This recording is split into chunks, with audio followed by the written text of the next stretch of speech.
They did not expect a war. They expected a formality. The Ithar Compact does not send ultimatums to fight. It sends them to be obeyed the way a landlord sends an eviction notice, not a threat, a schedule. 63 minutes before the deadline, second negotiator Osith Van transmitted humanity's terms of surrender.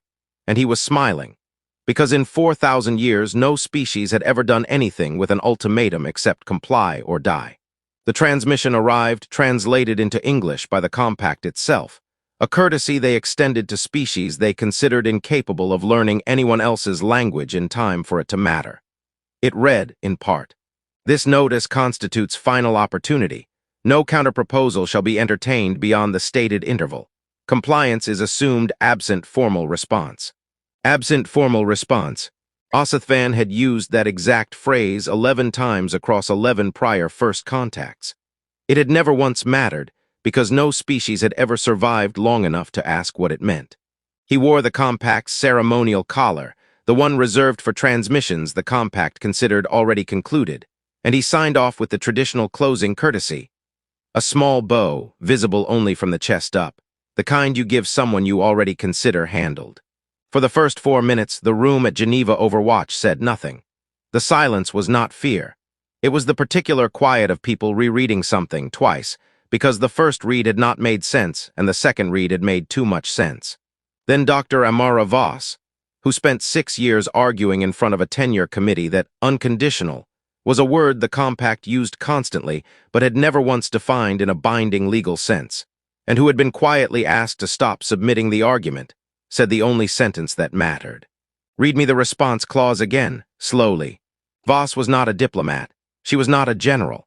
She was the woman 3 separate universities had declined to publish, on the grounds that no first contact data existed to support her thesis. That alien ultimatums, translated for human consumption, were bureaucratic instruments with exploitable seams, not military ones. She had been right for 6 years with nothing to prove it. Now she had 59 minutes. "The phrase is absent formal response," she said, "not absent formal refusal. That's not sloppy translation. That's compact contract law, and compact contract law treats a formal response, any formal response, filed through the correct channel before deadline, as a counter-instrument, binding on both parties." She said it quietly. Nobody in the room rallied. Nobody needed to. Corporal Idris Bakker had spent 4 years being told his job was to route messages, not read them. He was already pulling up the transmission's metadata when his hands went still on the console, a full 2 seconds before his mouth caught up with what his hands already understood. "They stamped it with a compliance channel," he said. "A return frequency for our surrender." He turned the frequency data over once, as though checking it hadn't changed since the first look.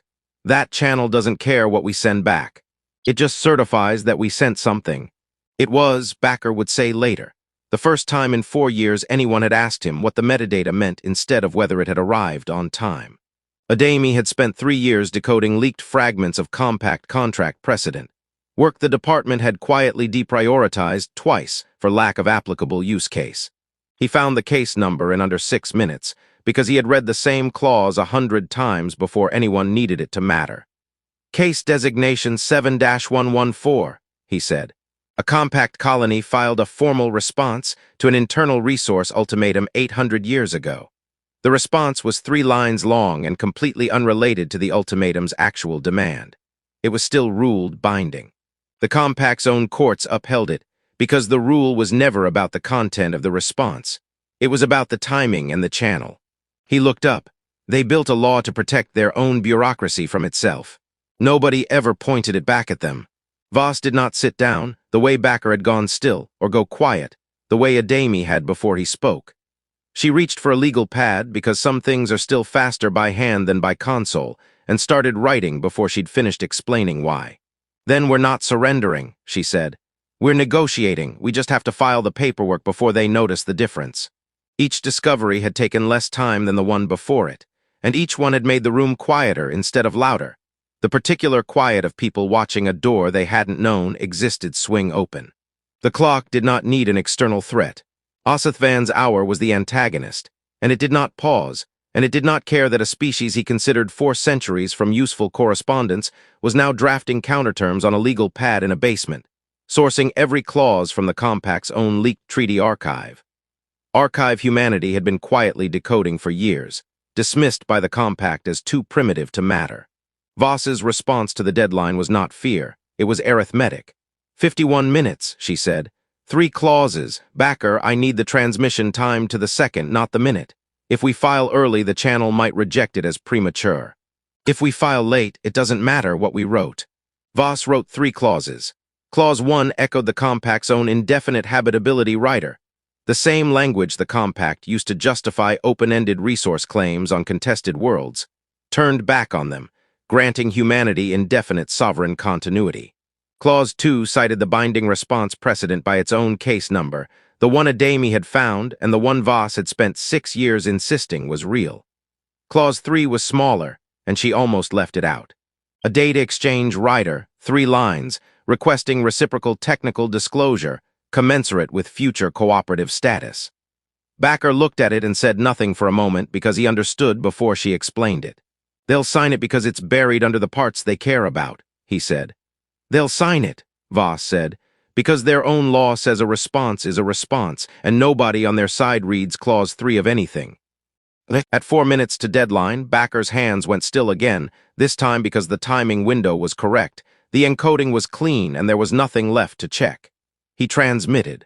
The certification returned in 11 seconds. Not a judgment, a receipt. The channel had been built to certify surrender, and it did not distinguish between a species kneeling and a species negotiating. It simply confirmed. Formal response received before deadline, filed through designated channel, binding under Compact Protocol 7. Osith Van's smile, when he reappeared on the feed 1 minute and 40 seconds later, had not yet changed. He had not read past the first clause. This is acknowledged, he said, and his voice still carried the tone of a man closing a transaction he considered finished. Compliance recorded. He signed the certification. He signed it 40 seconds before someone on his side reached Clause 3. There was no fleet. There were no weapons fired. The only casualty of the exchange was Osith Van's certainty, and it did not die all at once. It went the way most certainties go, quietly 9 minutes later, on a channel nobody official was watching. The countersignature's aftermath arrived 9 minutes after deadline, not a diplomatic transmission this time, but a personal one, unencrypted, sent from a private terminal instead of an official channel. Osith Van did not smile in it. There was a silence before he spoke, longer than protocol required, the kind of silence a species uses when it is deciding how much of its own mistake to admit out loud. This was audacious, he said, and it was not a compliment yet, and it was not quite an accusation either. We assumed a species with 1 hour would spend it in fear. You spent it reading our law better than we did. He did not apologize. The Compact does not apologize. But he did not reopen the channel to dispute it, either, and 3,000 years of ultimatums had never once required him to know the difference. Voss was already on to the next document before the feed went dark. Clause 3 activates in 90 days, she said, mostly to Backer, mostly to herself. That's not enough time to build the receiving infrastructure for what they're about to hand us. So we start today, Backer said. Adami was already pulling the next fragment of Compact precedent, the one after 7-114, because if there was one loophole in 800 years of their own bureaucracy, there would be others, and no one had ever had a reason to go looking before. We start today, Voss said, and reached for a fresh legal pad, because the treaty that would define the next decade of human contact with the Ithar Compact had just been won in 56 minutes, and the only thing left to do now was decide what to ask for next.